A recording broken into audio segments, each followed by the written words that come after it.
bertempat di SD Negeri 8 Dengan adanya pencanangan imunisasi Human Papillomavirus atau HPV secara nasional di Tondano, Kabupaten Minahasa, diharapkan dapat menjadi momen dari pemerintah untuk mencegah dan memberikan perlindungan sejak dini kepada kaum perempuan terhadap kanker rahim atau serviks.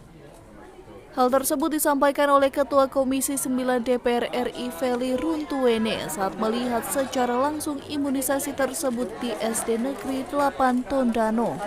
Tapi kami tekankan bahwa jangan hanya memilih anak-anak Indonesia di sebagian daerah, tapi ini harus merata, biar ada keadilan. Nah, ini vaksin ini kami harus menghitung betul berapa banyak vaksin yang harus diberikan kepada anak-anak Indonesia, khususnya usia 9 sampai 11 tahun ya, untuk anak kelas 5 SD. Kenapa usia seperti itu?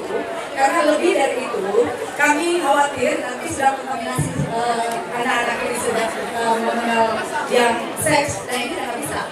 Ini tujuan kita ya, karena begitu banyak penderita kanker di luar payudara, begitu banyak, dan ini menyedot anggaran negara yang luar biasa besar. Ya, ingat, menyedot anggaran luar biasa besar untuk anggaran negara.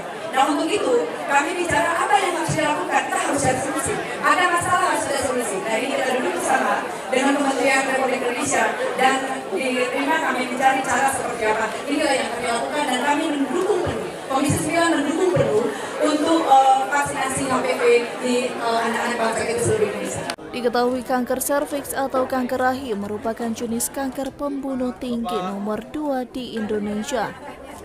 Pada tahun 2021 terdapat 36.633 kasus kanker tersebut dan angka kematian dari kanker tersebut terus meningkat.